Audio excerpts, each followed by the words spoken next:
Hello there, everyone, and welcome to our pre-show for MASKast 62. Those of you who usually watch us on YouTube, we'll open up our video feeds here in a minute, but we are, I think, generally going to quit the video feed for these recording sessions just to try to improve the audio quality. So, unfortunately, you won't be able to see the inside of my laundry room going forward. But I do have a few things I want to share during the podcast that I'm going to showcase on video so you can see what's going on. But how are you tonight, Wyatt? I am doing quite well. As some of most of the world probably knows, that there is an election going on in the U.S. at this current day. So we're still anxiously waiting to hear who is going to be the president. I know all the commentaries are trying to speculate and say, well, this person has the better jump, this one, but I'm still waiting for the last vote to be counted. Yes. Yeah. Waiting for those like to Jason come in. said earlier. I'm sorry? I said we're just waiting for those to come in. Exactly. And people don't anticipate a lot of times there's the absentee ballots, right? That are counted for those that are basically all around the world, in military or civilians working in like embassies or wherever.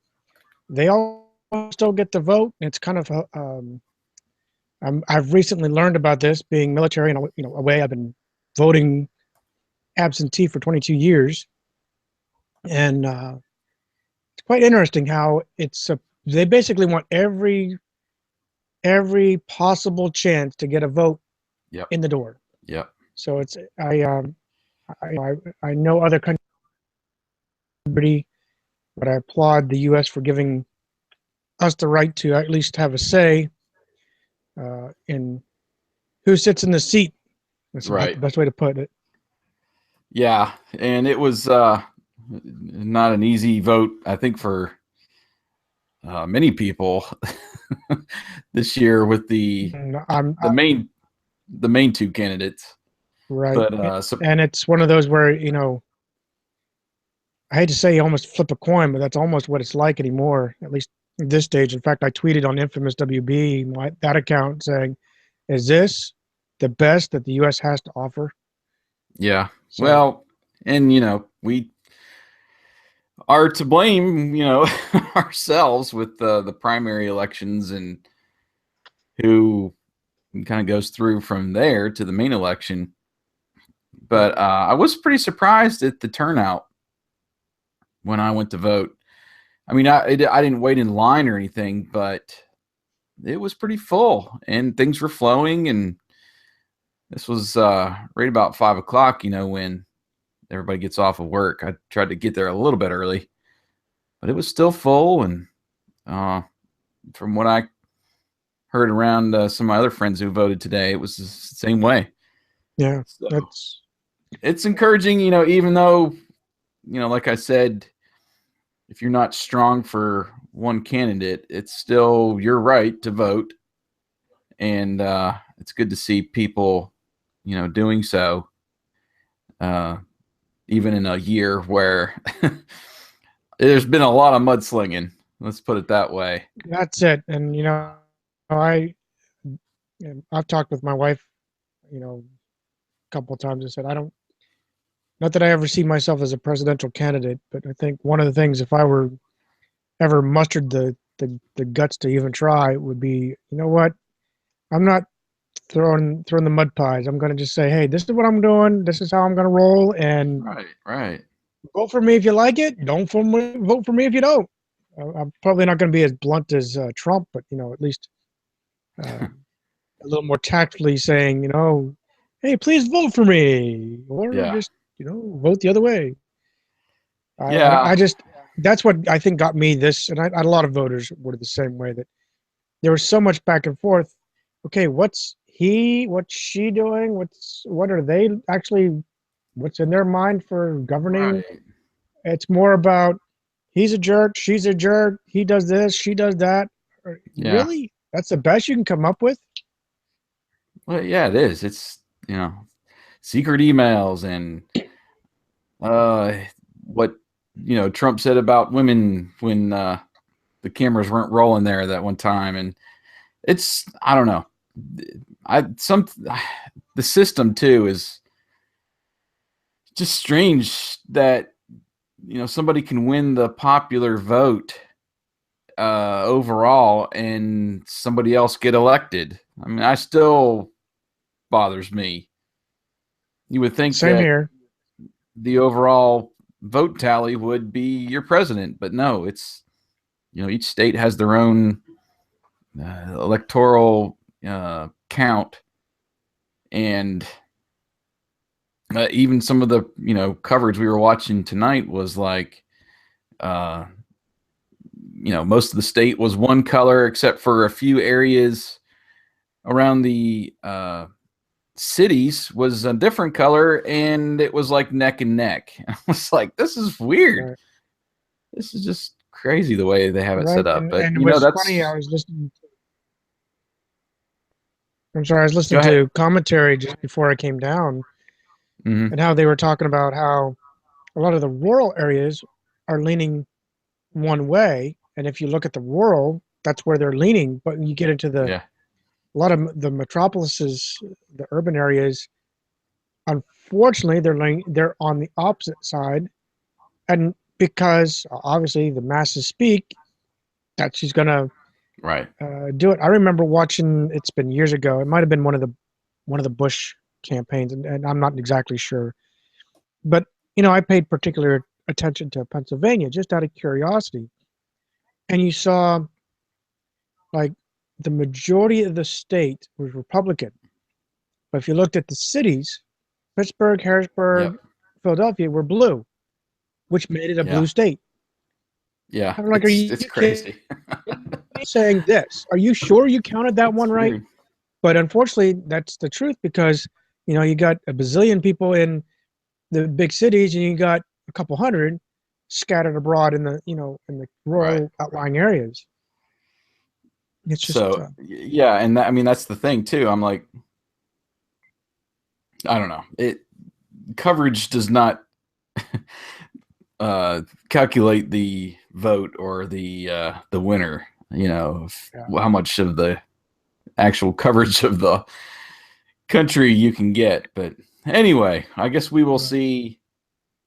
Uh, hopefully tonight who will be the new president, and it won't go into recounts and all this stuff. But I don't know, the way Florida was looking before we went on air, I think it was at 93% reporting, and they were within like a 1 percentage point of each other. So it might be a long night Wow.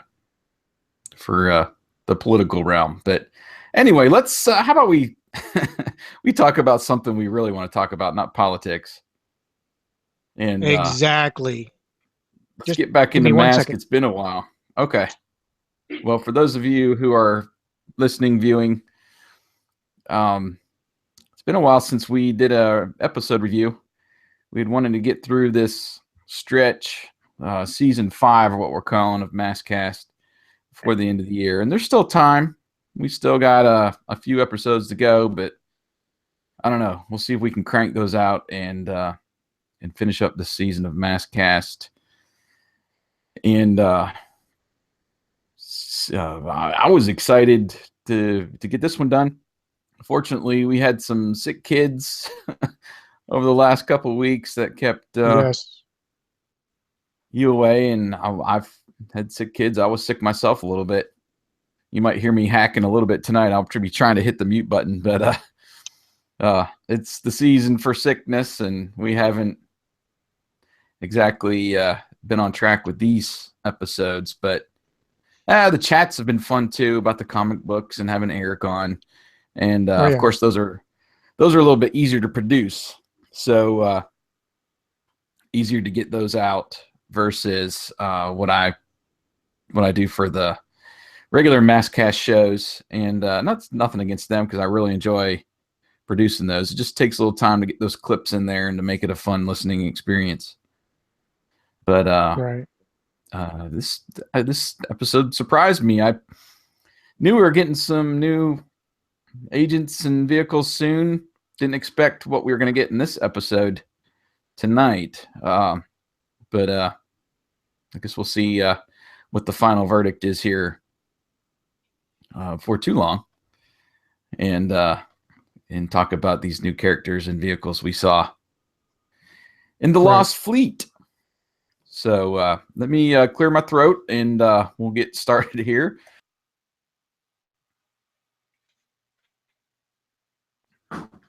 Grab a sip of sweet tea, and let's get this thing cranked out.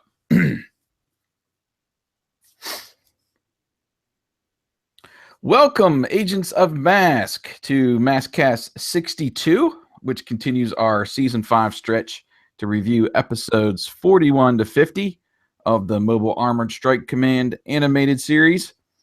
On this podcast, we will examine episode 47, The Lost Fleet, which includes our usual play-by-play commentary, along with audio clips mixed in from the actual episode for those of you who listen to the podcast and are not on YouTube. At the dramatic halfway point and at the finale of the episode, we'll state our opinions and rate using our 1 to 5 scale system. After we've completed our review, we'll then read back listener comments as well as the results of our poll. If you are new to the show, just visit our website at agentsofmask.com and look for the MASKast assignment in the right-hand column to vote and then leave a comment review if you'd like. We also post our... Keep cutting out. Okay. From that, like the last sentence? Yeah. Okay. Like last two sentences. Okay. After we've completed our review, we'll read back listener comments as well as the results of our poll. If you are new to the show, just visit our website at agentsofmask.com and look for the MASKast assignment in the right-hand column to vote and leave a comment review if you'd like. We will also post our live Google Hangout recording session, typically on Facebook and Twitter, a few hours in advance, but if you miss it, you can always watch us, as some of you are, on the Agents of M.A.S.K YouTube channel. The Lost Fleet was originally broadcast on December 3rd, 1985 in the United States, and features M.A.S.K trying to stop Venom, who goes to Iceland in search of the legendary Golden Fleet of ships. We'll also get our first look at Agent Jacques Lafleur and his Volcano van, as well as Agent Nash Gory and the Outlaw tanker for Venom. Matt Tracker and Miles Mayhem also use new masks and uniforms in this episode. Cutting out. I'm sorry, you keep cutting still out. Cutting out? Yeah. Okay. Am I doing that whole thing again? Basically just the episode okay. overview. Okay. This doesn't keep up. Last time we re-recorded and you said I was cutting out, it didn't show it though on the actual audio. Really? It might be my side then. Well, we'll do this again and we'll hopefully go. Okay. The Lost Fleet was originally broadcast on December 3rd, 1985 in the United States. Features M.A.S.K trying to stop Venom, who goes to Iceland in search of the legendary Golden Fleet of ships. Also get our first look at Agent Jacques Lafleur and his Volcano van for M.A.S.K, as well as Agent Nash Gory in Outlaw for Venom. We'll also see Matt Tracker and Miles Mayhem in some new uniforms and masks as well. So this ought to be a good episode for us to review. I am Jason, one of your hosts of MASKast, and with me, as always, is my longtime friend and fellow co-host, the Dark Rider to my Brett Matthews, Wyatt, are you feeling hot or cold tonight? Do you have an I'm drawing a idea? blank on that one. You got me. Good, I got you one time. I was thinking I'd used this one before, but Dark Rider is the villain, and Brett Matthews is the person who also is known as Turbo Teen. Do you remember Turbo Teen? Oh, wow. That's ancient history for me. But yes, I do remember. I used to love watching that. I don't. It's been well, I've reached it. So um, very little do I remember. I remember his face. Basically, uh, one of the transformations. I remember his Yeah, teeth like grew to turn into the grill, so-called grill of the right. For Pontiac. those of you, for those of you who don't remember, Turbo Teen was basically a boy. He had a few friends. I believe the story goes he was driving along in his car one stormy night, and he goes crashing into this lab where they're doing some kind of molecular test, and he gets zapped, and he now, with I believe it's with heat, he can turn into his car, Yes, and yes. when he gets cold, extreme cold, then he turns back into the boy. So it was a short-lived show. It was only 13 episodes. It was produced by Ruby Spears, who was a pretty major animation company back then. They did some short-lived ones, like I'm pretty sure they were behind like the Rubik's Cube one, and if you remember that one, but they had some major, you know, uh, shows as well that Ruby Spears did, and it was basically broadcast between 84 and 85. Hmm. Um, what I didn't realize is, after doing a little bit of research, is the main bad guy, who is Dark Rider. He's basically, I don't think you ever see his face, but he drives around in this big monster truck, and he's trying to figure out, I guess, Turbo Teen's powers or something. He was voiced by Frank Welker, who was Megatron, and Nice. various other uh, characters on various other shows. Uh, if you just run through Frank Welker's Wikipedia, you'll see he was on pretty much every show, cartoon show in the 80s and beyond. He was the Right. new Garfield in the newer Garfield show. So he's still trucking right along in his career, but he was Dark Rider, and he was actually the dog in this show too, Rusty. Uh, Really? he did a lot of animal voices too. If you'll go through his Wikipedia, and the doctor, I believe it's Dr. Chase, um, that kind of helps Turbo Teen, was done by Pat Fraley. And for those of you who know the Teenage Mutant Ninja Turtles series, he was the voice of Krang. I think he was also maybe Baxter Stockman in that show. So Turbo Teen had some pedigree as far Yeah, it as did. voice actors go, and I think it was one of those shows too that kind of lived on in syndication. I want to say maybe it was part of the USA Cartoon Express when that was on in the early 90s. So Yeah. it lived past its years, even though it was only like 13 episodes.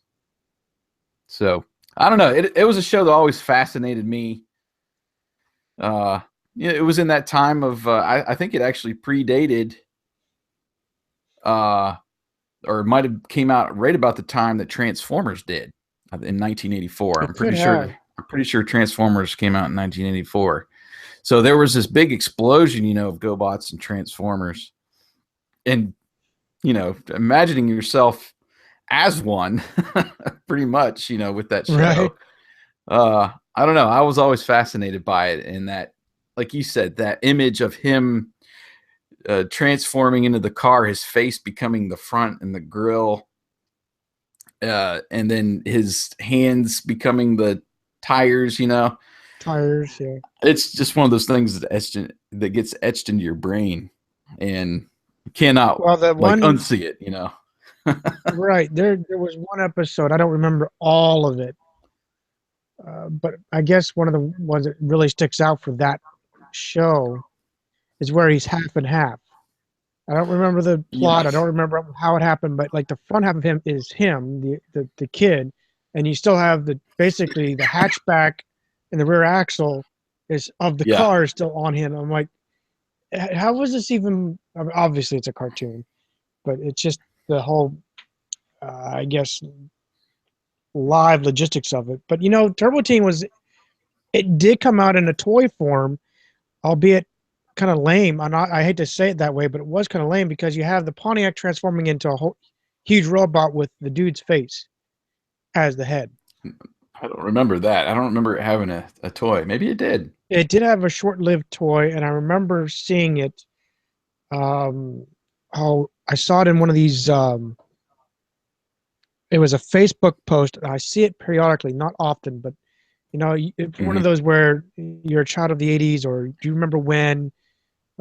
In those type of posts, and it's sometimes you see it more than once. I see Married with the Children quite often. I Uh, see Alf. I see a few others, and that one, that toy, seems to pop up every now and then in my feeds. So it's kind it of could be. interesting to see. And you say about Frank Welker. I hope I'm not trying to extend our rabbit trail by any means, but because of his voice, I didn't realize how dynamic his voice was. And I was watching, and I know I gloated about it. I think on the last MASKast, we bought the Transformers movie DVDs when they Right. finally came out on DVD. Still have the cassette, and maybe you and I should do a rediscover the '80s, or maybe our new memory jogger thing about just Transformers the movie. But anyway, I Hmm. was watching the behind the scenes. They actually had the 20th anniversary. Uh, I'll call it a reunion, so to speak, like a Q&A panel. Anyway, all that to say, man, I can't remember his Jack Angel. Jack Angel, and Hmm. I know he was in Transformers, but he wasn't that big. I see him more because of playing on Voltron. That's where I recognize him. He played Keith and a few others. But anyway, he was talking about Frank Welker and how dynamic his voice was, and how he could really just like turn on a dime with his voice. He'd be that raspy Megatron voice, and then he'd turn around and he'd be Wheelie. He was a voice of Wheelie, Right. the high pitched, friend you not, I am whatever, however the line Yeah. goes. And I'm like, I cannot picture him being able to flip that gear like that. But Yeah. the best ones can. He was one of them. I hate to see um, the guy that did Starscream. I hate to see how his voice, because he's always literally he fit the name. Chris Latta. Yes. Yeah, he fit the name for screaming. I swear he screamed into the mic. He had to have. Yeah. But Well, anyway, yeah. I mean, Frank like I said, we go Welker. on different rabbit trails. That was a Yeah. great. When you said Frank Welker, I'm like, man, that one guy he is very dynamic, and I applaud him. Very. Uh, like That's that why he's can. still sought after to this day. I mean, so he's probably top of the heap when it comes to voice actors in animation and beyond, And I because was he's really, did I'm really surprised live they action didn't. too. Right, I'm really surprised, and maybe it was a contract, maybe it was whatever. But I was really surprised when the very first, I'll call it the new Transformers movie came out, that he wasn't picked up for Megatron, Yeah. voice of Well, and Megatron. he And I was honestly, I'll used. be honest, I didn't do my research, and I thought he had passed away, and that's why. But that was my assumption. I never really looked into Frank Yeah, to they did bring him back him. for Transformers Prime, because he was Megatron in Transformers Prime with uh, Optimus. Who's Optimus? Peter Gosh, Cullen. Peter Cullen. Thank you. Um, so they were reunited for that series. So I was happy to see him back Can there. you But can you imagine? think about it. Like we talked with Doug and talked with um, Brandon and how they have the reunions. Can you imagine their reunions? Yeah. This is the end of the line, or no, I'm sorry, that's Rodimus Prime. Um, one shall stand, one shall fall. Yeah. Or him going, or Frank going, "You're an idiot, Starscream." Just kind of that kind of thing. Yeah. I'd love to be in that studio. Fly on the wall. Yeah, Yeah, that would be great. Well, that's let's go ahead and move on. If you're interested in seeing more about Turbo Teen, I did put a supercut of all his transformations together over on the Rediscover the 80s channel on YouTube. And that was the episodes were, I think, actually in German or Spanish. And so I had to just to put down like a backing track. But I did get them all in there. There's quite a few actually. Some of them are basically the same transformation, just different backgrounds. But there's some in there like what you're talking about where he's like half and half, and it's just I don't know. It's weird. It's almost like a train wreck. You can't look away, Anyway, go check that out on the Rediscover the 80s channel. But how about we get our mask on? Well, before I get into the community news, I wanted to take a minute to gloat. And it's been a while since we had Mask Day, over a month now ago. But I was actually lucky. I won the contest for the M.A.S.K P&A Facebook group, and got this excellent Matt Tracker bust that I'm gonna show off here for our YouTube watchers. But gosh, this thing is so cool. Basically, there was like 4 questions that you had to answer, and I luckily get notifications every time somebody posts something over in that P&A Facebook group, and knew about the time it was going on, and I got over there maybe I don't know, it was maybe 10 minutes or 15 minutes after the contest started, and I saw some of the answers already, and it was you had to name all the toys I think that Matt Tracker and Miles Mayhem were featured in, and then you had to name the 3rd appearance of Dwayne Kennedy from the P&A.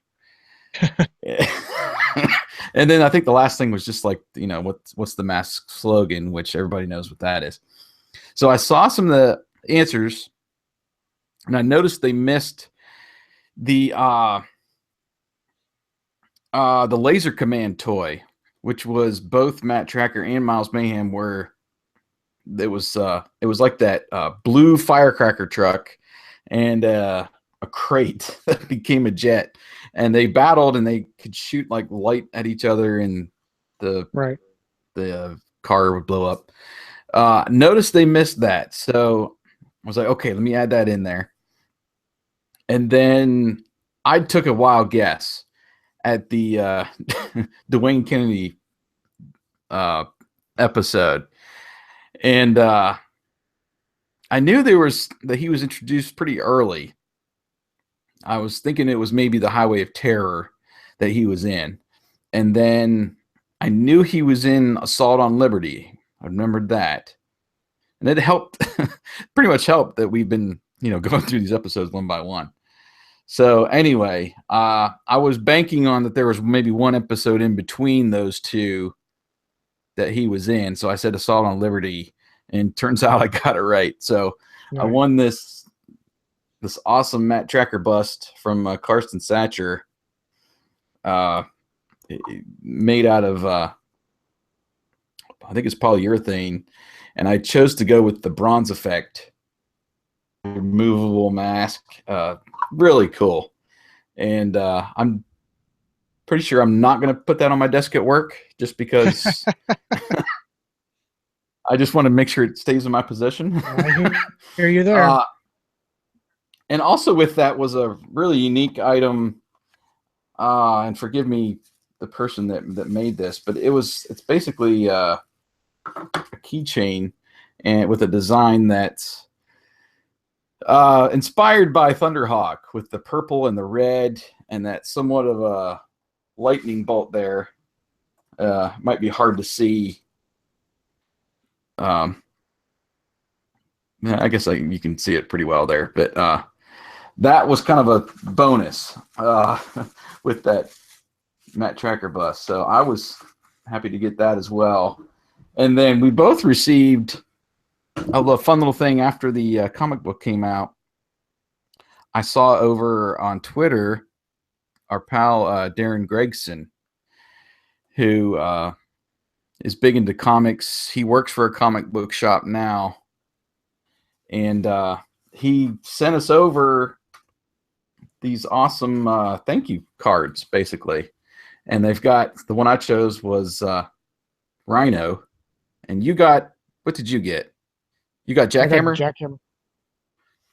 He was gracious enough to write us a little note about basically just thanking us for the show and everything we do. And sent us one of these. They were actually giving them away at his store when that Mask Revolution comic came out as freebies, right, for anybody who bought that. I thought that was a really neat thing to do. So I just wanted to basically thank him for sending us the thank you note. And part of what he said, I was just going to say, part of what he said in here was talking about his favorite part of MASKast was when you and I kind of reminisce and, like that little thing we just went through on Turbo Teen and our childhood and stuff that we'll bring up during the show. I think part of that sentiment is why we started this new podcast for Rediscover the 80s called Memory Jogger. It's just fun since we go back 30 plus years, right, to just reminisce and try to remember our childhood. And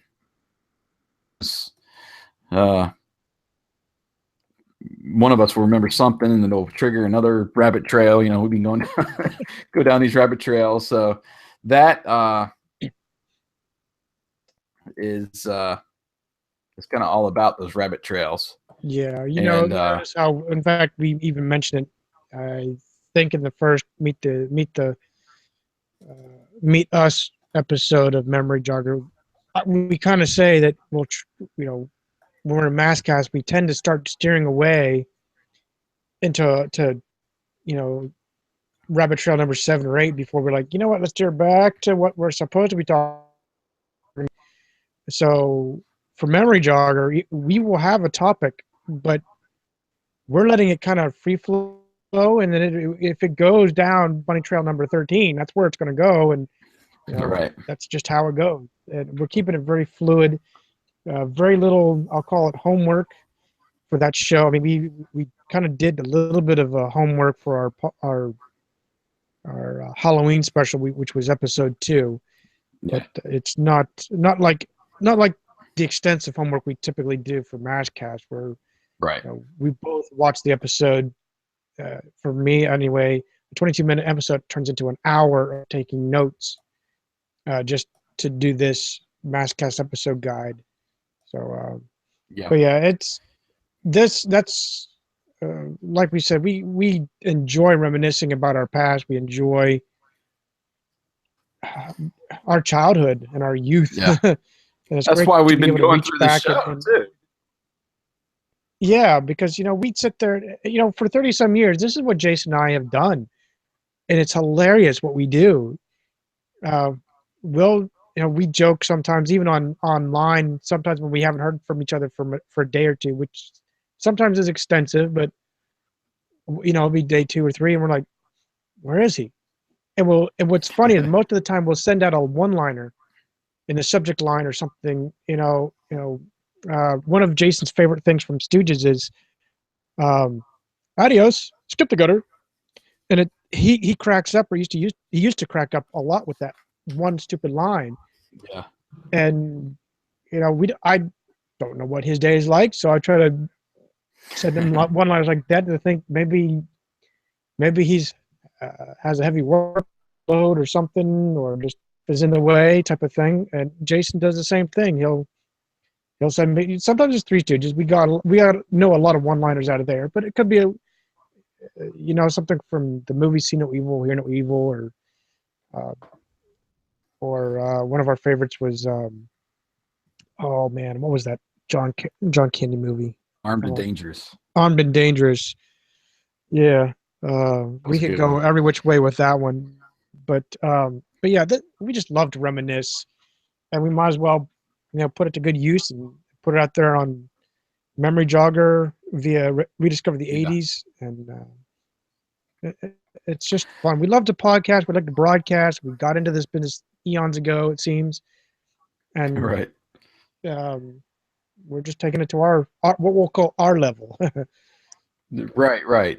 But part of that does flow out of this podcast, and just wanted to give a shout out to Darren and his comic book store, which is called Paradox. You can follow him, Paradox CNC, on Twitter. Thanks, Darren, for giving us that little push into this other podcast, and obviously we'll continue to do it on this show as well. But it was we'll try to keep it great encouragement. M.A.S.K mostly. Right. So well, maybe just one that I wanted to pass along is that we got the M.A.S.K comic book series coming up very soon. Kind of solo series separate from the Revolution comic. And I'm not going to go too far into that, just because we have gone into it in detail on our last couple MASKast chats. But the first issue of that new comic is going to come out November 30th. They had pushed it back a week. It was previously the 23rd, but just confirmed, I believe it was today, after I saw it over on Previews World that they had moved it to the 30th. I messaged Brandon to see if he could find out, because he does not necessarily, even though he's the writer, he's not necessarily into the production and the flow of when the books is actually getting released. But he did confirm that, I believe it was today, that it's going to be the 30th. And the issue 2 is currently scheduled for like mid-December. And then the third issue is, I think, more towards the end of January. So be sure to hit your comic book stores at the end of the month and pick up that first issue. And we'll obviously be back here probably doing a chat and giving our own review of the book once it comes out. But you got anything else you wanted to pass along, Wyatt, for get your mask on? Just briefly, and I clicked off of Facebook, but Brandon Easton has been sharing some more artwork with us, some covers. If you go to It's a M.A.S.K Facebook page, you can see some more covers, and I'm really impressed with all the covers that I'm seeing over there, and the comments that are coming in for that. It's really nice, like we've said, we've asked, and that's something. It's not a movie yet, and there is talks now that there is a movie board, I guess, basically writing the script. So we are seeing a dream fulfilled. So we're just basically on the edge of our seat, waiting to see M.A.S.K in the theater, or maybe they'll change gears and put it into an episode format. But and we discussed a little bit. I'm sorry. Go ahead. I said this is what we've been asking for. It's for us, you and me, Jason. It's been 4 or 5 years in the making, and we're finally seeing it happen. And I know for many of us, it's been much longer. But at least for you and I in Agents of Mask, it's been about a 5-year Yeah, wait, and it's finally coming. right. I did put together a quick little video book page, and actually I put it up on Twitter of all 7 covers that will be produced for that first comic. There's several of those, like 10 and 25 copy variant covers that will be rare. And one of the rare ones, it looks like a box from toy release, which is really cool. I had the opportunity to pre-order that, and I think they wanted like $12 for it or something. So that one's going to be a little bit rare, but there's several very talented cover artists involved with that, besides, Tommy Lee Edwards, who was doing the main covers. But what I decided to do was try to pre-order some of the variant covers, and then I'm going to go to my comic book stores here and pick up the regular cover issues to have. So spread the love around a little bit when it comes to buying the issues. But yeah, I know Brandon has said he's going to be available probably that first release day to sign some autographs if you're in the Los Angeles area. He's going to do that again. And, we'll keep you up to date as we always do over on Facebook and on Twitter when they release these images. So we've got some interior images that they've released, some like pencil drawings. I think that was for issue number 2. So they're all the time trying to release stuff and give us little subtle hints. I saw that Brandon Easton replied to somebody, I think it was on Facebook, and said that the first maybe 1 or 2 issues take place in Barbados. So I don't know if that's the full story or part of the story, what's going on, but they like to throw out little hints and little details like that. And I've been reading into that a lot. I know some other people have as well.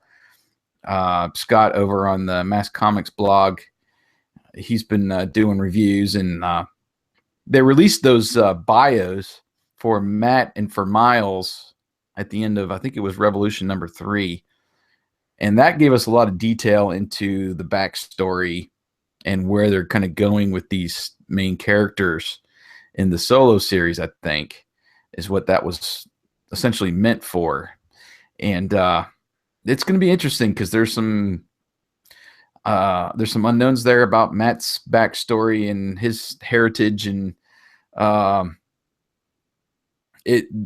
there's some there's really what I thought was a tribute to Scott and T-Bob, saying in Matt's backstory that he liked to build droids for his mother when he was a kid, because his dad was always working and never at home, so he built droids to help her around the house. I was like, that's a total Scott T-Bob tribute right there. Oh yeah. Building that into Matt's story. So again, I've probably gotten too much into the comics. Like I said, I wasn't going to, but go over and listen to what we've talked about, and go over to our website. I did a little what I called a prelude to the comic book series, as I kind of dove into the first 3 plots that have been revealed for each of the issues and those bios, and tried to do some detective work, I guess you'll say, into what we might see in the books. But I think it's interesting stuff, and I thought there was a lot of 1985 built in, I guess you'll say, to the new story. That it's definitely not, in my opinion, M.A.S.K in name only. It's a good mixture. It's about 50-50, I would say, at this point, of heritage from the cartoon series and comics, and new stuff, and twists and turns that they've built in there. So I'm anxious to read it. I hope it's good, and I hope the fan community will embrace it so we can keep moving forward Because I did, and this again, I just read this story today. I had not realized that there is 2 IDW books that have been adapted into TV series. One is that Winona Earp. I think it's on the WB or CW network. That was an IDW comic that's a television series now. And then they're developing one in the UK that stars Elijah Wood. Can't remember the name of it just because I'm not deep into IDW's comics. But, you know, you never know if they could use this comic book. Maybe not the full story, but they could use this this background, this foundation that they're setting to go into the movie, or who knows, maybe even a television series. But I'm not ruling anything out at this point. We kind of poo-pooed on getting toys from the comic books, but I don't know if IDW continues to grow and this is a good story and popular among the fans and popular among new fans. Who knows? So I'm anxious to dive into it. Same here. But anyway, you got anything else you want to add, or should we go ahead and get over to Iceland? I think we should start the MASKast. We fade up on a lush green oceanside scene as we begin to zoom in into a small city. We cut to a few vessels and then into a restaurant with Scott saying that he'd basically have one of each of the pastries. As a waitress enters, if he has any more, his sweet tooth will need to call in for reinforcements. Here we go. Bruce, yeah, exactly. Bruce foot stomps that response with a quip. He who eats too much sugar has sweet nothings where his teeth used to be. A perplexed Scott suggests that he'll simply eat a lollipop instead as he gobbles it down. The waitress states that it is not a lollipop, but rather a hartfisker, which is dried fish. Matt enters the picture where he mentions that he's pleased that he's eating something good. Scott barely gets it down with a few smirks and a giggle from T-Bob, lightening the mood. The man asks the waitress, Brenda, if lunch is ready, as he must leave soon. She states that she's made a special lunch for the guests, with Scott leaning over to T-Bob, suspecting that it's Vikings food. T-Bob can't help but think it's corn on the cob. I think he says horn on the cob, doesn't he? Is that what he says? It sounded like corn. Yeah, because I was rolling my eyes again at that one. But I like Scott. He kind of rejected it. And he was like kind of folding his arms in disgust. So, yeah, well, I don't know. This beginning was kind of typical for your overseas, journey, and I wasn't really too intrigued at this point. I don't know about you. No, I wasn't. I was hoping to see more is probably the best way to put it. As everyone has finished lunch and sipping on their coffees, with Scott having yet eaten his lunch, the gentleman states that he appreciates Matt's advice down at the plant. Matt then states that it's his pleasure, Tommy. He adds that he's admired the Icelandic people and how they've harvest geothermal energy. Scott asks what that is, with T-Bob suspecting it's a new type of underwear. I actually laughed at that one. I chuckled, and I know it's script writers, but I'm more of like, come on, T-Bob.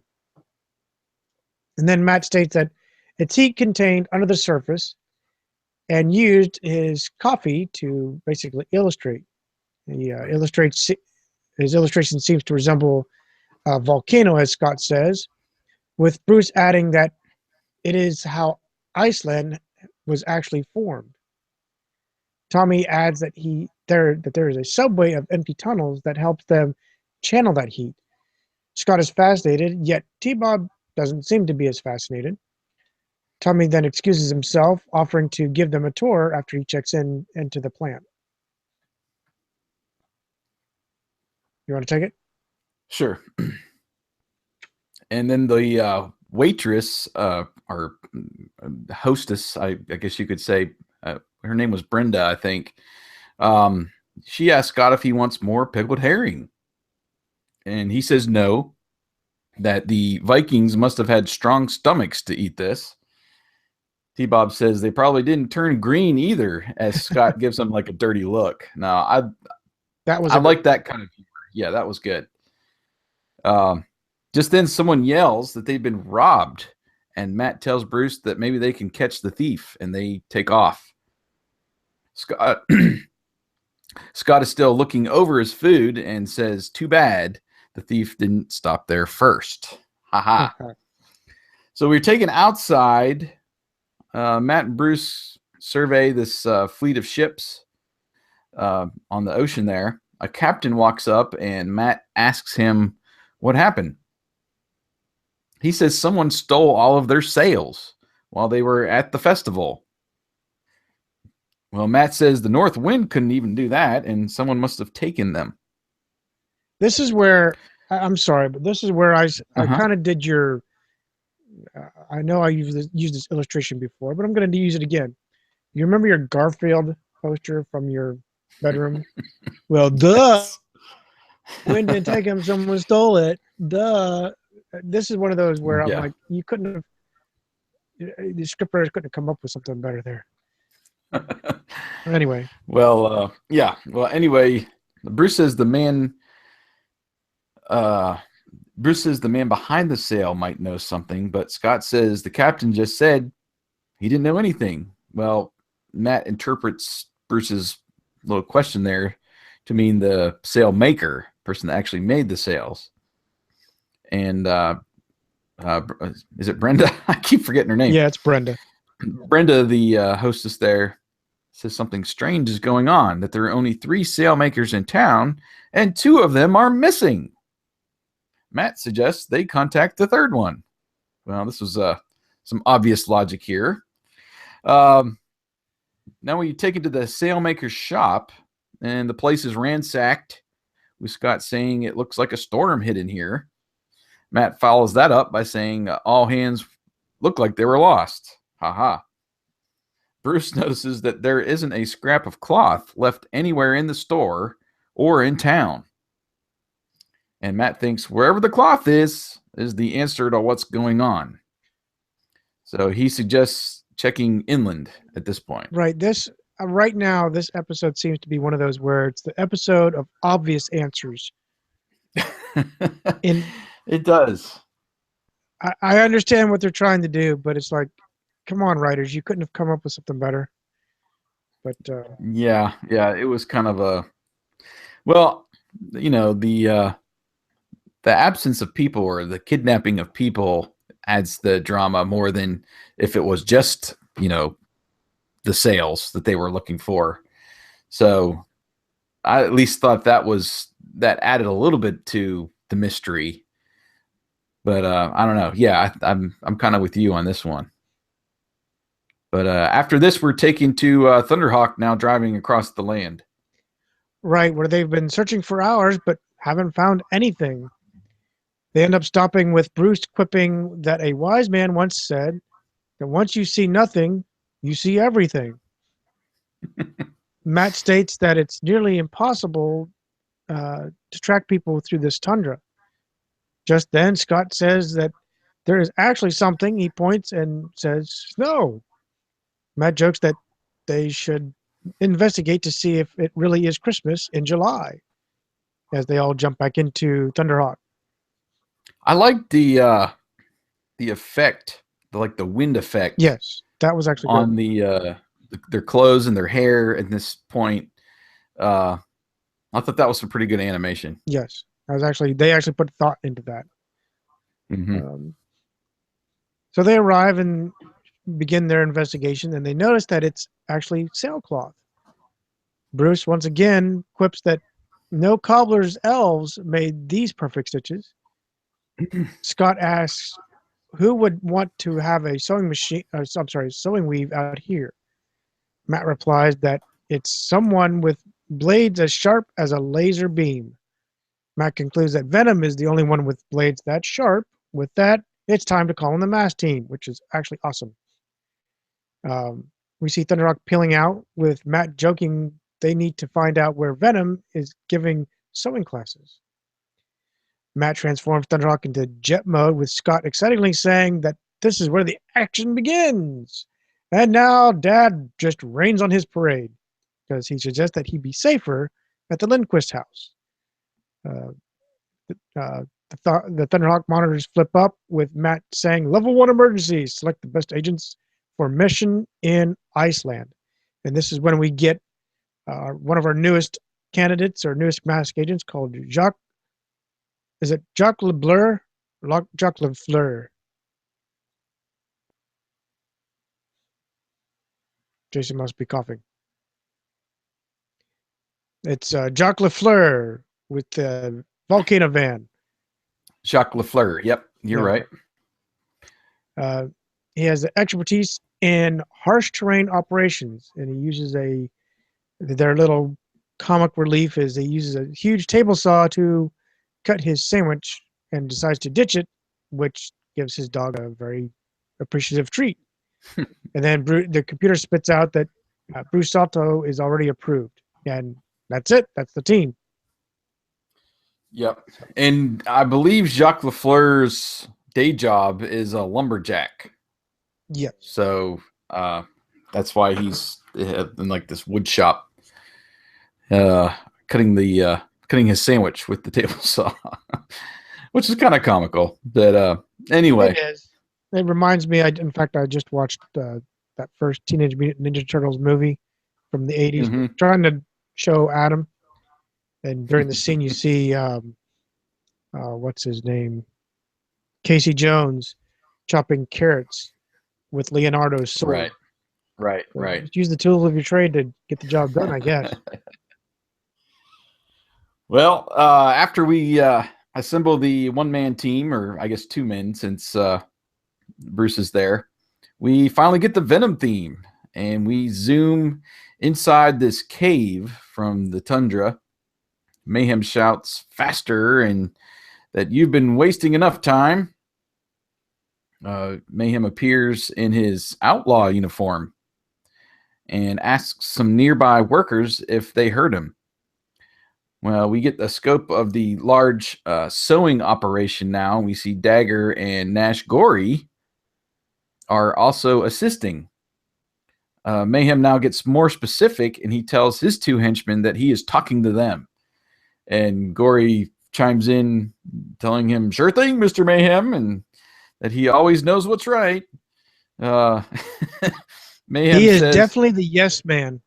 Yes, he's the ultimate minion, I guess you could say. Mayhem says that's because they're doing things wrong. Gory says he's right about that too, and tells Dagger to pick it up. And then I like Dagger here. He said he really doesn't appreciate Gory's comment. He says if he tells him what to do again, he'll sew his lips together. So Mayhem tells the sailmakers he wants double time out of them, and one says they need to rest, but Mayhem tells them to shut up and stitch if they want to ever see their families again, which I thought was a very good threat. Yeah. From here, we get Dagger saying the work is about to break his back, and he can't. They just blast their way in to this, I guess, tunnel or whatever, mountainside, whatever they're doing here at this point. And Mayhem tells them no, that it would endanger the very thing that they are after. But he says it was probably already destroyed years ago. And then Mayhem corrects him with centuries, but then holds up some kind of cloth or paper saying that if his information is correct, it was buried under the ice and snow before the lava flow covered it. And the fools never looked for it because they assumed it was destroyed. Fools like you, Dagger. And he tells him to hurry up and quit wasting time with questions. And just then we get Piranha pulling in with Rex complaining how hot it is in there. And Mayhem gets angry again, saying he doesn't want a weather report. He just wants to know what happened. And Rex tells him the people of Reykjavik will have to take cold showers because all the geothermal steam has been redirected for their use. And points to some kind of gun or something in the sidecar. I couldn't tell what this was at the time. Anyway, Mayhem exclaims at last, and the biggest discovery in 1,000 years will soon be his. And we get his evil laugh, and it echoes as we kind of fade out from the tunnel and back onto the tundra and back into the town of Reykjavik. So I really like this transition here with his laugh echoing. Yes. It was kind of cheesy, but at the same time, I don't know. That's Mayhem. And Mayhem's cheesy. Fate. Well, that's his persona, the evil laugh and the, I'm above everybody else and overconfidence, that kind of a thing. Right. Anyway, but I like the transition as we get back to the house. Right. Scott states that it wasn't too bad, then repeats with yelling. T-Bob says that there must be something wrong with his mic and opens his lid to fix. T-Bob asks if he said the fish smell bad. Scott hushes. T-Bob saying that Brenda will hear him. But he's right. She will. In the kitchen, Brenda has been food processing the dried fish. Then she removes earplugs and states that the power has quit just as a quake occurs. Scott shouts earthquake, with T-Bob joking that he's not the only thing off its rocker. Brenda ends up falling down a set of stairs, with the duo basically approaching to look on and kind of, I guess, try to rescue them. And then they end up getting knocked down, with Scott saying he has T-Bob. He says, "Hold on to me," with T-Bob saying, "Who's got you?" They stumble down the steps and are thrown out onto the street, where Scott says that it's not an earthquake. The ground is coming up.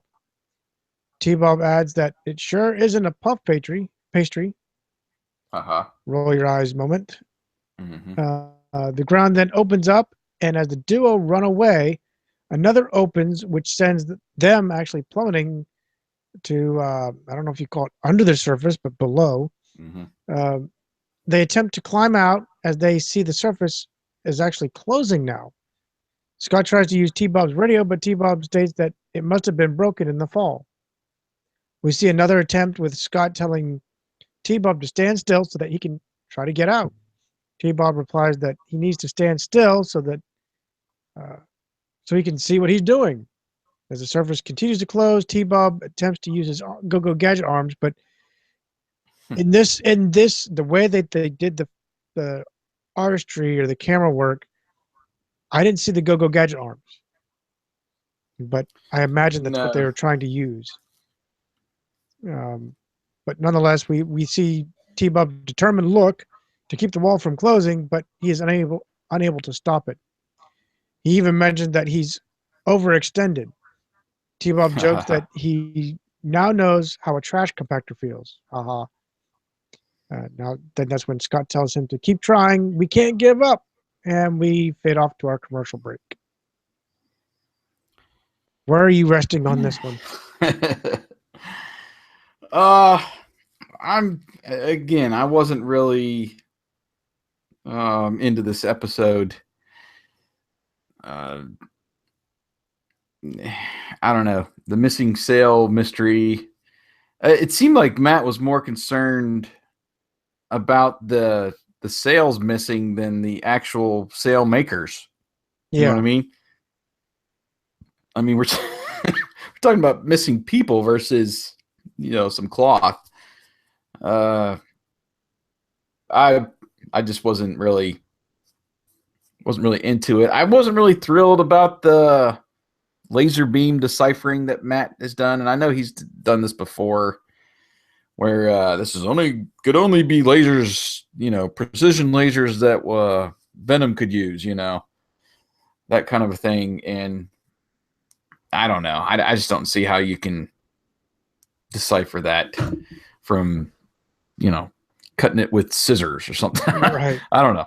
Anyway, uh, yeah, I don't know if the lasers were really rare back then, or it would have made more sense if he would have, like scanned it with spectrum or something and Right. saw the precision of the cuts or something. It just would have made it more plausible than, I don't know what kind of came off in my opinion.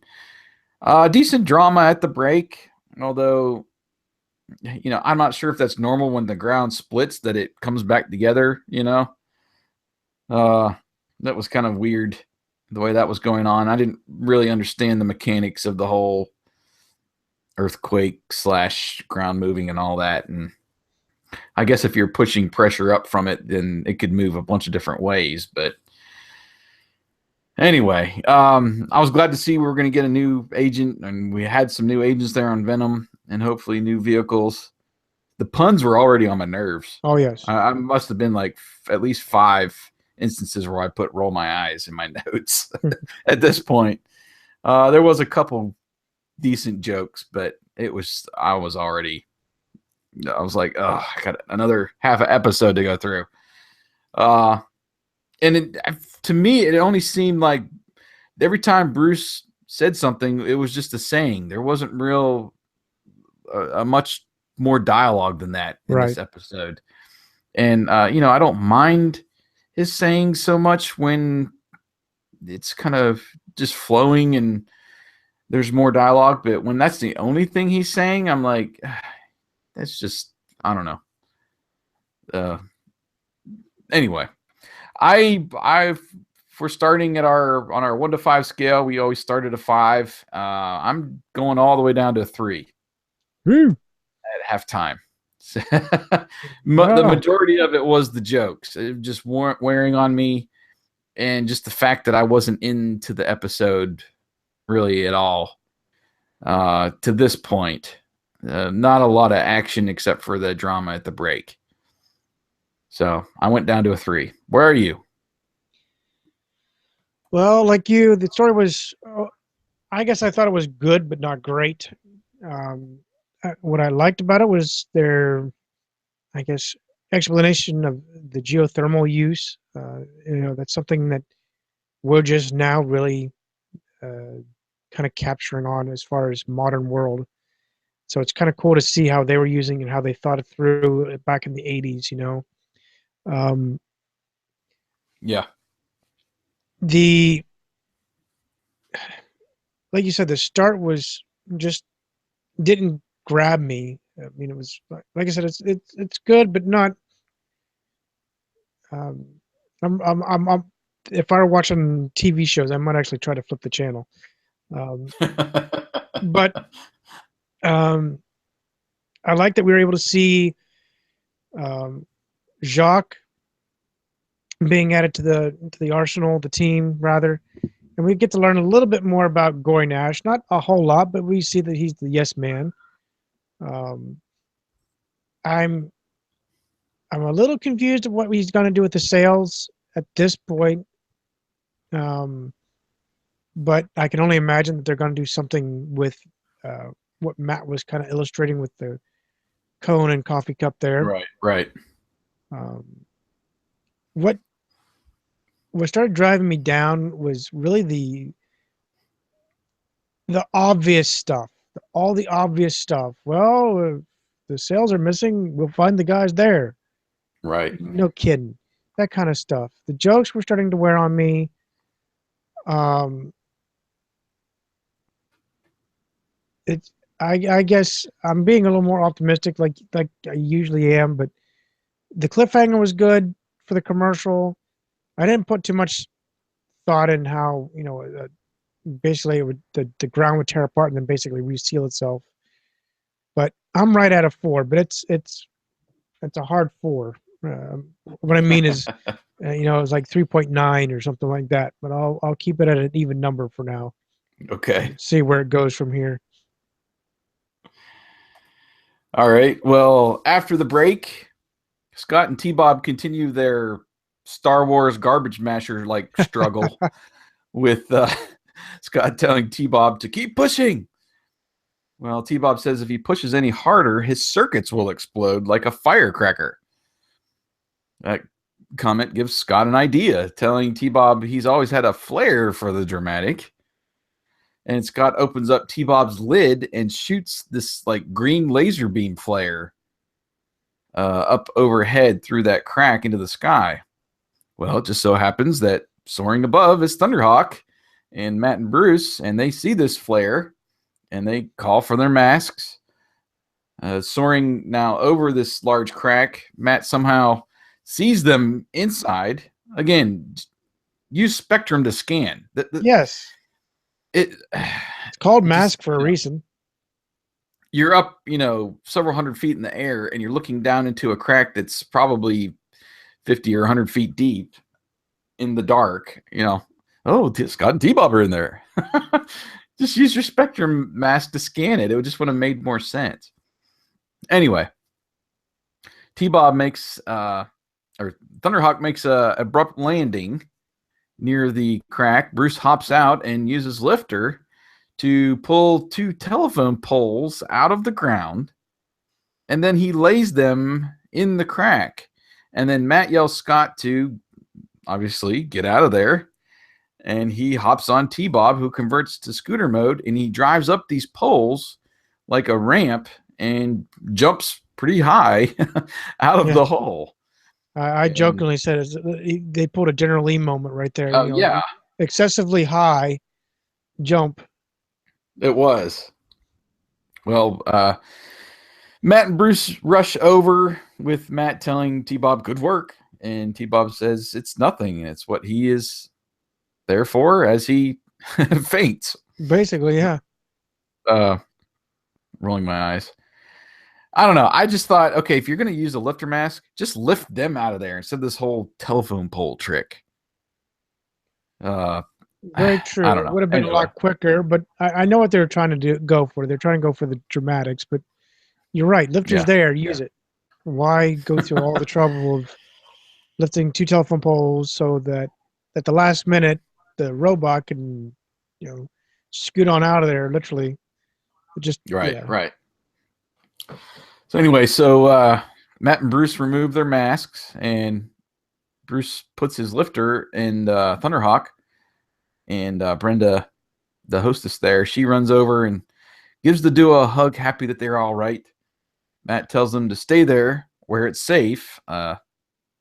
T-Bob mockingly says, if this is safe, he'd hate to see where it's dangerous. I thought that was kind of funny. Yeah. Scott tells him, sure, Dad, as Matt and Bruce hop back in Thunderhawk. And Matt peeks his head out and tells Greta, I guess it's Greta. Is it Greta or Brenda? Anyway. Brenda. To take care of them. And Thunderhawk turns around, takes off. And then she says maybe they can have some more pickled herring for lunch. As Scott jokes, maybe they'll have another earthquake. I thought that was funny. Yeah, that was actually good. We're getting a little bit better humor. And then now we head back over to the steam plant. Right, where Tommy appreciates Matt's offer to help, but he states that there's really nothing he can do. It wasn't a natural disaster, and has asked him to look at a severed pipe where the vents have been welded shut. They somehow conclude it was done by a laser. Tommy states it would take hours to restore the system, and then asks, why would someone want to do this? We now cut back to the tundra, where Bruce states that there is no sailcloth in sight now. Did you notice that they did a costume change in the scene? Yes. So, but in the plant, they're back in their civvies, and then now they're back in their mask uniforms. Right. Whatever. Bruce is perplexed at why Venom would want the sailcloth. Matt states that they're craftier than a Viking sea dog. It says that the computer will give them the answer. Just then, we see the transport plane arrive. It opens its front cargo doors, then it closes and takes off. We don't really see anything. And then we kind of get our answer because of this absence of what happened. Matt saying it looks like Jacques is playing hide and seek again. As we scan the landscape, we first don't see anything whatsoever. Then we see the lines, like kind of like the Wonder Woman invisible jet. Right. Yeah, exactly. Suddenly, the chameleon reveals itself with Jacques jumping out and saying, Jacques Lefleur and Volcano Van at your service. And Bruce quips, talk about popping out of the woodwork. Which is a reference to his occupation. Yeah. Yes. I don't know. I like this entrance. You think about how the new vehicles have been introduced up to this point. Each one has kind of given us a little bit about them. You think about the Stinger vehicle when it comes out of that scorpion shell. That was a really cool moment when Hondo, when Firecracker is destroyed and Hondo gets Hurricane. There's that fun introduction moment. Right. And I thought this was even though it was brief and you're basically just showing off his mask power. But I don't know. I thought it was a fun introduction to the new agent in the vehicle. Oh, yeah. Suddenly, a beeping alarm is heard with the team huddling around their monitors. The computer states that the Reykjavik was once a harbor between a new world and Scandinavia, along with being a stronghold for Viking gold and treasure for several hundred years. The computer continues that around 900 AD, a large snowfall covered the town, then it was buried by volcanic lava. Matt concludes that the snow may have preserved the harbor along with the treasure and concludes that this must be why Venom is scanning the area. Jacques asks why they wouldn't just blast their way to it, and Matt states that Mayhem would never risk damaging their treasure. Mm-hmm. And then we're taken back to basically scanning the terrain. Right. Let's see. Bruce thinks that they may have found a way. Oh, well, at this point, Bruce says they think they might have found a way to lift the city off of its foundation. And Matt formulates their plan to use the sails as a large balloon, essentially filled with steam to do just that. But he just doesn't know when at this time. And I don't know, this whole sequence, they were heavily dependent on what the computer was going to bring back to them. Yeah. And like you said, it was very it was almost like you could have brought the Scooby-Doo team in to solve this mystery. Yeah. And they wouldn't have had a problem. And then they depend on the computer to essentially do the work for them. And then Matt gets this idea about making this balloon. But anyway, it seemed kind of clunky to me. I guess I'll say that. Anyway, we head back to the hotel. Or the house there. Scott and T-Bob are helping the cleanup by putting jars of pickled herring back on the shelves in the basement. Well, now they're burying the smell. Scott sees a hole in the wall and guessed that might be one of the lava tubes that they were told about earlier. T-Bob thinks it probably doesn't smell as bad in there, and Scott tells him it's time to find out. So T-Bob gives him the old, I knew you were going to say that line. And they climb in, and we cut over to Venom. Now, Venom, Mayhem is telling Rax to open this valve. Steam begins to fill this makeshift balloon as Mayhem urges it to keep rising.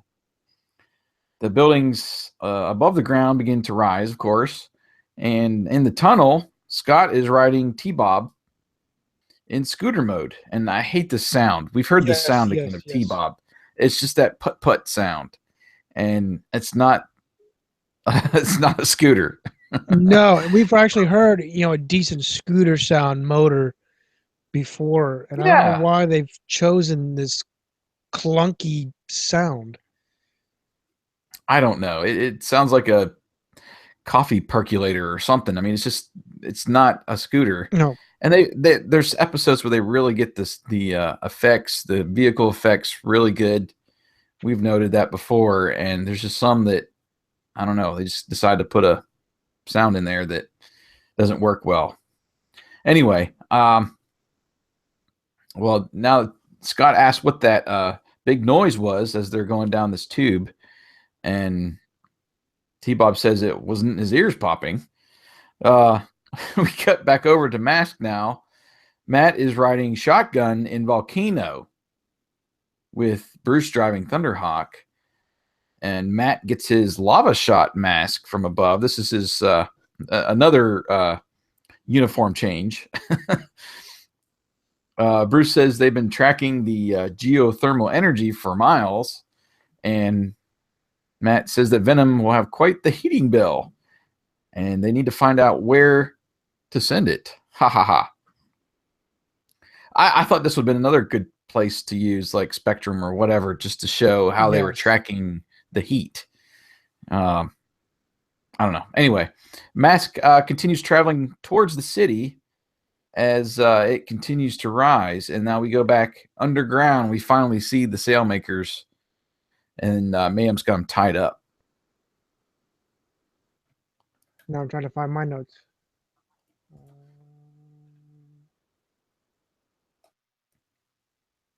Let me keep going a little bit.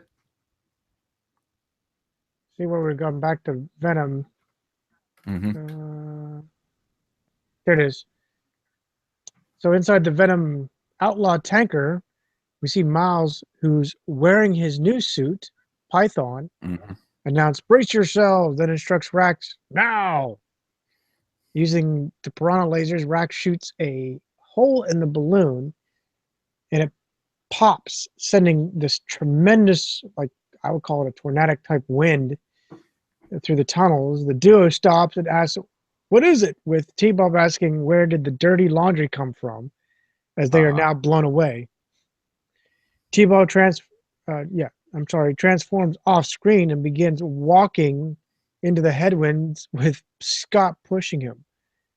He yells, "Keep going," with T-Bob replying, How can I? Every step forward sends us 2 steps back." He jokes that they'll be back to where they started in no time. Above, the M.A.S.K vehicles arrive with Matt saying that Spectrum displays that all of the heat is being diverted to this certain point. And what the heck is Spectrum doing when he's wearing the freaking lava shot mask? Right. Yeah, they screwed that up there. I know they want to. This is a 22-minute toy commercial, so they they want to show off all these new masks and vehicles and such. But yeah, he's not wearing Spectrum, obviously. No. So when they decide to use it, which they didn't actually show them using it, they got it wrong. Just crazy. Anyway, suddenly a large blast of air erupts, and Jock states that the tunnel to Venom's hideout dead ahead as they enter. Venom comes upon the treasure and the fleet. Nash states that he's right. He's always right. The duo now enters with Scott asking, "Do you see what I see?" T-Bob notices the gold and silver, but who let those pirates in? Scott states that they need to call Matt, with T-Bob reminding him that his that the door to his radio is shut. He never fixed it. Just then, coincidentally, we hear the squeals from the M.A.S.K vehicles. Miles turns and says that he won't let them ruin his plans and instructs the team to keep them away from his treasure. Venom gets into their vehicles, and we see all of the masks lower on the individuals with no command. But I do like the animation. I'll give them that. Yeah, it was good. It was a good sequence. Yeah, I just like to know how the M.A.S.K lowers onto racks. Right. Is there like a articulating arm behind him that comes out of the tail light of freaking Piranha? I don't know.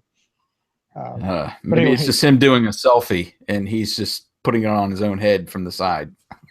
could be. So anyway, Rax fires and blasts a pile of gold coins. Then Jackhammer and Outlaw transform and begin blasting away. Volcano now transforms, and we see Jacques on the turret blasting. Yeah, on the turret blasting at Venom. We turn to see Bruce saying that this will bring down the house with him using lifter to raise the sail first onto Switchblade, then it actually falls onto Rax. Matt compliments him saying, "Great cover-up, Bruce." Yes. Jacques says that Volcano's sandblaster should touch up his paint job. Excuse me. I'll say that again. Matt compliments him saying, "Great cover-up, Bruce." Jacques says that Volcano's sandblaster should touch up his paint job as he chases Jackhammer, and it sprays onto Jackhammer, but to me, I don't think it did anything whatsoever. That's exactly what I wrote in my notes. I'm not sure what that was supposed to do. Why would Jackhammer just drive away by shooting sand at him? I don't know. Anyway, Jock frees the sailmakers and then jokes it's time for his. I wasn't sure if he said this right. His hoodie. Is that what he says? I had problems understanding him Yeah. throughout this second half of the episode. It sounded like he says that it's his hoodie number and then uses Mirage to turn Volcano invisible. Houdini is what he says. Yes. Yeah. I don't know how to Houdini, basically the disappearing act of using his mask. Right. And that's when we see Outlaw arriving with Nash. Right. Outlaw pulls up and starts firing. The sailmakers and Jacques just happen to get out of the way and enter Volcano, with Jacques saying it's time for his Houdini act. And he activates his Mirage mask and Volcano disappears. Well, Gory wonders where he went, and then he says he's not getting away even if he can't see him. So he just starts firing away, and the impact of his lasers against the wall opens up this lava tube of hot mud. And Gory says this isn't a Saturday night bathwater that he's got here, and I'm getting out of here. And Outlaw drives away. Well, Scott sees this mud now as the flow is running towards him and T-Bob. They climb up to this little plateau of like a rock formation as the mud now encircles them. Matt sees them and wonders what they are doing here, as usual. Bruce quickly puts Thunderhawk in jet mode and flies over the mud, and he uses lifter to grab the duo. Meanwhile, we've got Switchblade and Piranha emerging from that large sail that Bruce, put over them. Apparently, they didn't do any damage to their vehicles when they crashed underneath there. And I don't know if it was just the my monitor or whatever, but it seemed dark when I was trying to look at Switchblade and the scene where he puts the sail over them and when they emerge, it was just dark and I couldn't tell exactly what was going on, It must have been your screen. where the vehicles were and such. I was having trouble seeing Switchblade. Anyway, so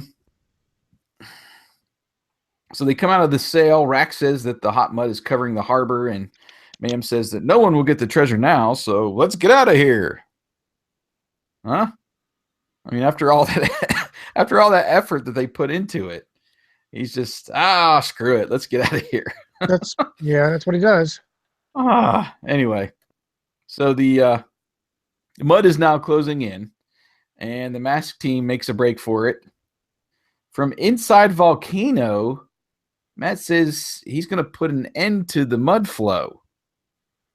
Well, he directs Volcano down this lava tube, but it's actually Bruce who lands Thunderhawk, spins it around, and shoots the door lasers at the ceiling, causing the rubble to essentially block the mud in the tube.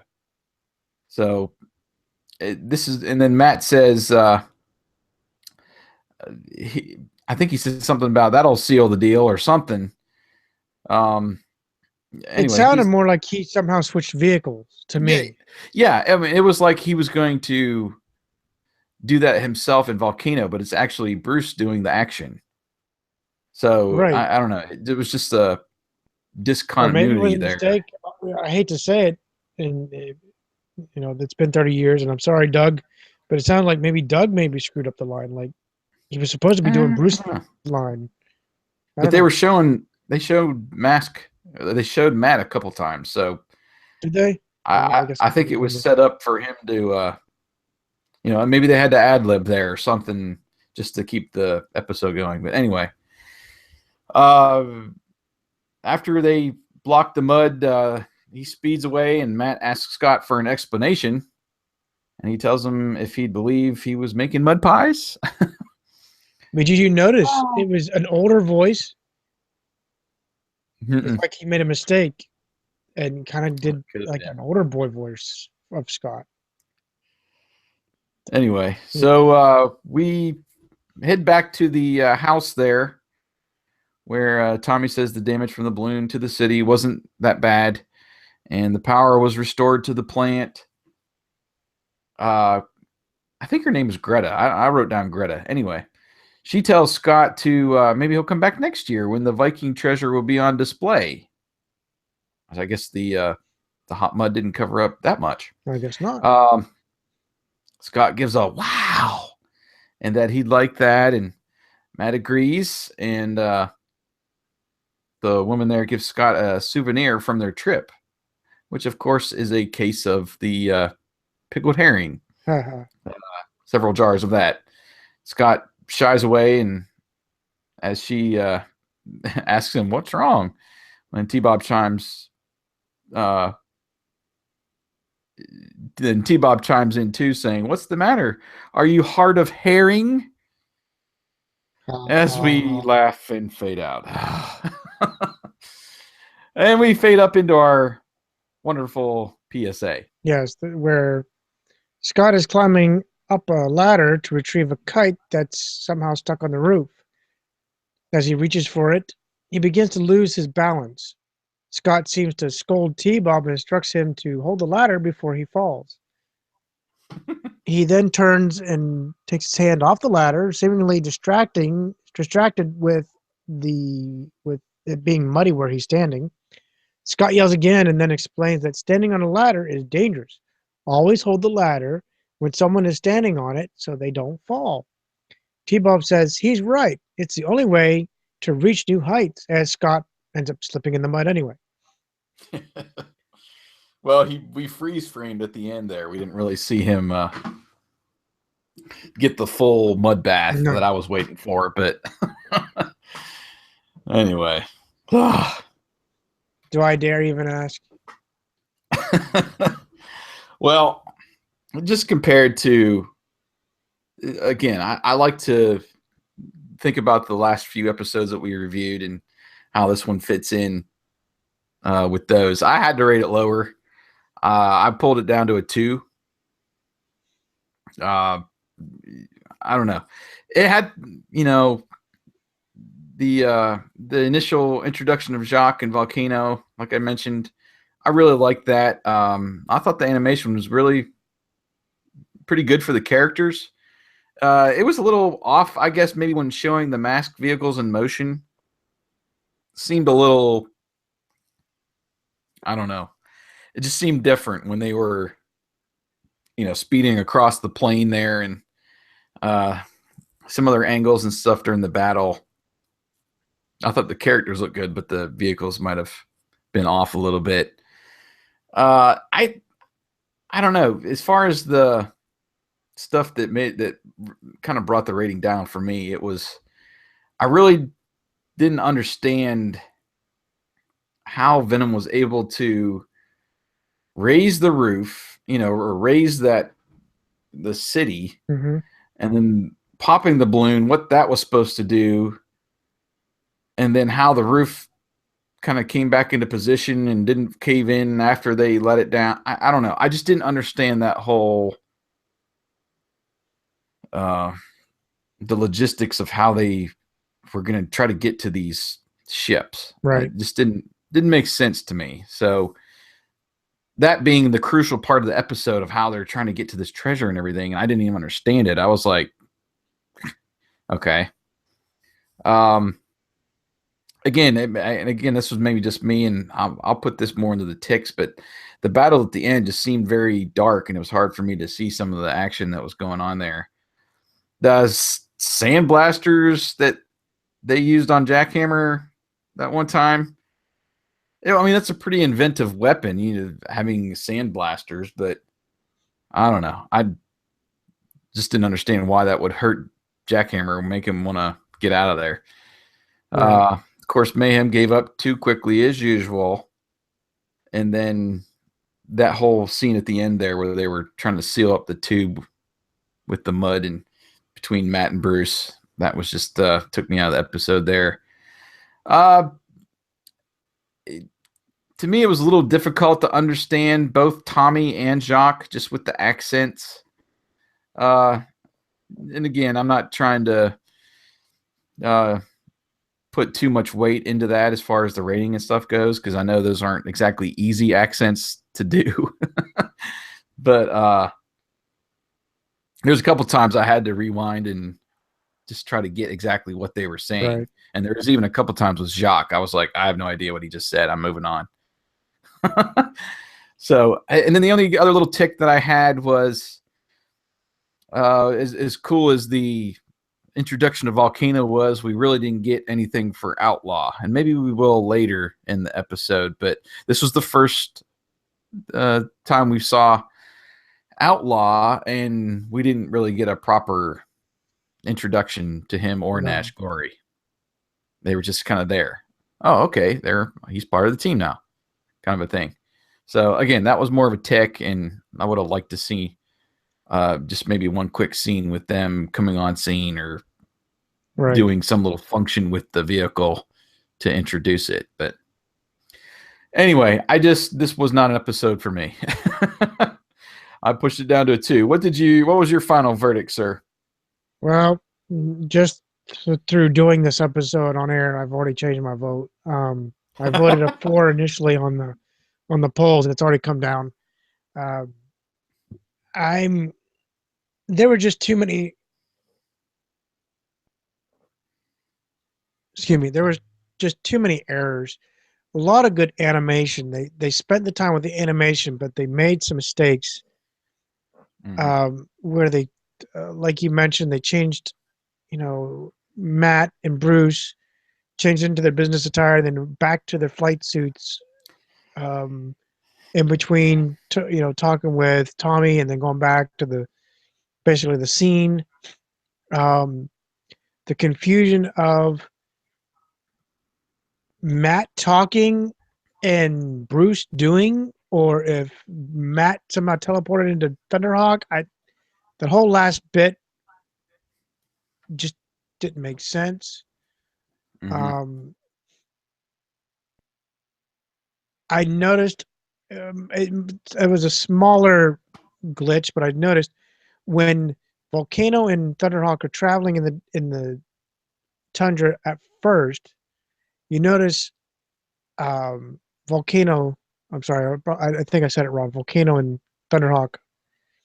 Volcano's wheels, the hubcaps, really aren't moving. They're not animated.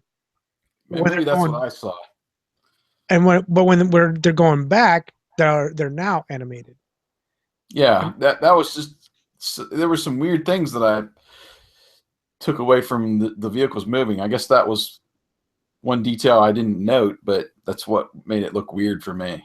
right, the whole Matt calls his mask or lava shot mask spectrum. It just a flub there. Um, the whole scooter motor of Oh T-Bob, yeah, which was lousy. The fact that Bruce could have simply used lifter to pull the duo out rather than make it this extravagant telephone pole and right. And he did that later in the episode, and that's what I was like. Well, why didn't he just do that before instead of that whole telephone pole trick? right. Just um, our vehicle battle was okay, but it seemed very brief to me. I liked Yeah. the sail trapping Switchblade and Piranha, but it seemed like it was an extended entrapment. Like, you know, I guess I would assume in real life, and I know it's a cartoon, but if it's gonna do something to Switchblade, it's either gonna Switchblade's chopper blades are either gonna cut that to shreds Right. within an instant, or it's gonna send the chopper falling like crazy because it's the blades are caught up. Right. And I So I, I want to say there was a sound effect there too when it crashed that it would have made it appear. You would assume that there was some damage there when it was just more or less. Oh, I can't see. Let me. Okay, we get this off of here and let's get out of here. right, I don't and know. then at the end the PSA had no connection. Um, Yeah. so yeah, I'm down to a 3. It's not terrible. The animation kind of keeps it from getting any lower, but yeah, it's down the middle. Or it wasn't that great. So, well, did you see any similarities at all to what we wrote in our script? Unfortunately, no. I didn't either. So let's move right along to our listener poll and feedback. So did you change your vote, or should I just move one of the 4s to a 3? Yeah, we'll move a 4 to a 3. I don't want. Okay. So we had 16 votes total. 4 people thought this was a 5. 6 4s, 4 3s, and 2 2s. So yeah, around that. I guess the 4s actually were the majority, but after moving your vote, probably not by much. Right. But it wasn't any ratings lower than a 2. I thought there might be on this one. Right. But we had a couple comments. We have 3. We have 2 on Discuss, and then we have 1 on Blogger. Oh, we do. Okay, great. So our first is our buddy Anna. That's right. She goes into length. This is an okay episode, but it's not among my favorites. The most interesting part of it is that it features the first appearance of Jacques Lefeur in Volcano and Nash Gory in Outlaw. In addition, both Matt Tracker and Miles Mayhem wear new masks and uniforms. Apart from this, there was a lot about this episode I did not like. I suppose it has a lot to do with the fact that it takes place in a country that lies quite close to my own instead of in a place that I probably know less about than the people who have made the episodes. Even though I've never been to Iceland or, Reykjavik. thank you, I can guarantee you that the city looks a lot more modern than it's portrayed in this episode. I even Googled I even Googled it to make sure. Even though the city has an old part with low wooden houses like we see here, it's also a modern city with large shopping centers and etc. And it doesn't consist of just the types of buildings we see in the episode. I can also guarantee you that the Icelandic people aren't a bunch of idiots who wear their native costumes on a daily basis and survive almost solely on herring that they have stored in glasses in their basement. Another thing that annoyed me were the accents. The Islamic man in this episode spoke the weirdest accent I've heard in the entire series. And this is not at all how the Icelandic accent sounds like. I actually Googled this as well to make sure. I also noticed that the woman and the captain didn't speak like him, Mm-hmm. although they should be speaking the same accent. If it's any comfort to you, I can assure you that I also have the same prejudice towards countries that are far away and that I've never been to as everyone else has. And I suppose that's really what this is all about. There's even a DuckTales episode from Norway where the people wear 19th century like clothes that I'm doing my best to forget that even exists.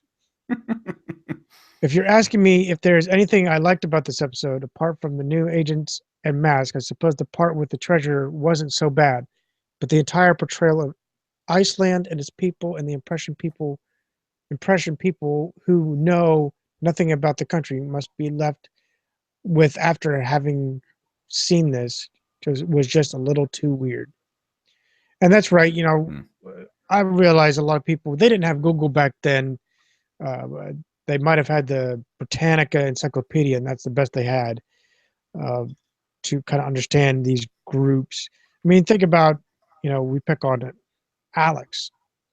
We assume that he's some sort of British character, but we don't really know where his accent really is supposedly formed, Right. unless it's a spin on that, just like a comical spin. But you're right; they should have done more research. They should have done kind of the due justice for these people, the Yeah. characters at least, and even followed through. Like you said, the captain and the woman didn't really have that same accent. So you're right, Yeah. unless they're uh, transplant, U.S. or British people. You don't they don't really fit the whole episode correctly. Yeah. Well, it almost sounded Swedish or Dutch. It was just really thick. You could tell it was Right. who does Brad? Is it Graham McKenna? I Yes. think I think Graham McKenna does Brad.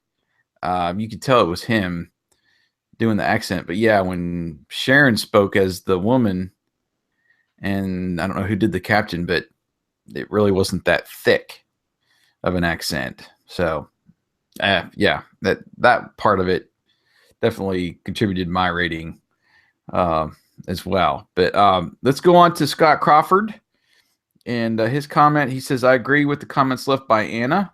Some stereotypes in there that are incorrect. It's great to see a new agent, 2 new vehicles, and some new masks. However, Matt mentioned Spectrum, even though he's wearing Lava Shot. We identified that. And then the only mask that gets any action is Mirage. And even then, he's only toying with Matt and Bruce. Well, he does use it during the battle there when he moves out of the way of Nash Gory when he shoots the opening for the mud. But yeah, I mean, it was only his mask in this episode. Right. So Scott continues. Yeah, he was only toying with Matt and Bruce, hiding from them as he comes off of the transport plane. Why is Switchblade there when Mayhem and Gory have Outlaw? That's another thing that I was thinking too. It was a little weird seeing Mayhem in his Outlaw gear and mask, which I think is still Viper. I can't remember. Did they call it like Viper 2 or something? No, Anyway, I wrote that down. I can't remember what his mask is for Outlaw, but it looks weird seeing him in that getup and he's inside Switchblade when Outlaw is there, and obviously it's a 2-man vehicle. So that was a good point there, Scott. Outlaw is shown with a gun in place of the grappling hook, which is in reference to the toy. There's a grappling hook there in the cab, but they're using lasers in the cartoon version, I'll say. Scott finishes by saying, "It is a good episode, though, mainly for the new vehicles. Matt looks great in red." So I do like the looks of that lava shot mask, and I think somebody commented. I put a screenshot of that up on Facebook, and somebody commented that he never actually uses the mask in the cartoon series. I guess mainly for the fact that shooting hot lava at people is not going to be good. No. Or whatever whatever it does. But anyway, that kind of stinks that we don't get to see it used. But anyway, let's go over to our final comment here. Right. I think it says anonymous, but at the end they sign off as the Yada Tube. Greetings from the Yada Tube from the Netherlands. And his comment is, "I wonder why the first Icelandic man had an Italian accent. Doesn't seem right." I forgot that Matt had a different suit for Volcano, just as he had a different one for Rhino. So 3 suits in total for Matt in the first series. Must be a bit confusing for new fans. Interesting to see that Bruce drove Thunderhawk, and funny to see that Scott fell after all in the PSA. Mm-hmm. And then he says, "Greetings from the YouTube channel, the Yada Tube. I'm a guy born in the 80s, and M.A.S.K was my favorite cartoon." Well, thank you, Mr. Yada Tube. And obviously, it's one of our favorites. And if you listen to us at any length, like we've said usually in the start of our series, we talk about just about anything that's relevant to 80s. So yeah, welcome, and thanks for your comments. He leaves a lot of comments over on our YouTube channel to our recording sessions. So I've gone back and forth with him quite a bit, actually. But this was the first time he left a comment here, so we appreciate that. And with that, that'll pretty much wrap up our listener feedback and comments. And let's see what we're gonna do next as far as our episode reviews. Number 48 is next, called Quest of the Canyon. M.A.S.K goes to Carlsbad Caverns, which I believe is in Arizona in the United States, where Venom plans to steal the lost treasure of the legendary gunman Jesse James. Ooh. So we are going after treasure. We're back home in the U.S., and I don't know. I wonder if we'll finally see Boulder Hill for once. It's been a while since we've seen Boulder Hill. But since they're in the U.S., maybe we'll get to see something like that. But some new agents. I know we got some. Julio Lopez is coming sometime soon. I swear he is. Yeah. So I hope so. Maybe it's 49 or 50 before he comes in, but I'll be looking forward to that. And again, like we said in the pre-show, illness and sickness come up in our families, and we haven't had a chance to do one of these episodes, which takes a little bit more production time and such. It's a lot easier to release those chats that we've done the last couple of times with Eric about the M.A.S.K comics, but we'll see if we can get 3 more episodes done before the end of the year, and try to finish this season of MASKast. But if we don't, that'll just be more for next year. That's it. I know it's going to be a little bit rough. I know with the holidays coming up, right? But like Jason said, we'll do our best, and I know there's at least one more MASKast chat that'll come out with the new comic book coming out here. What, November 30th is what the date I saw. November 30th. So I'm sure we'll. It might be at least one episode, maybe in the new year. It's a carryover, but we'll see. Yeah. But it's always been a fun ride doing podcasts, and specifically MASKast with you, Jason, and all the agent fans. It's awesome to do this. It's a pleasure. And on behalf of Jason, this is Wyatt, And thank you for listening to MASKast.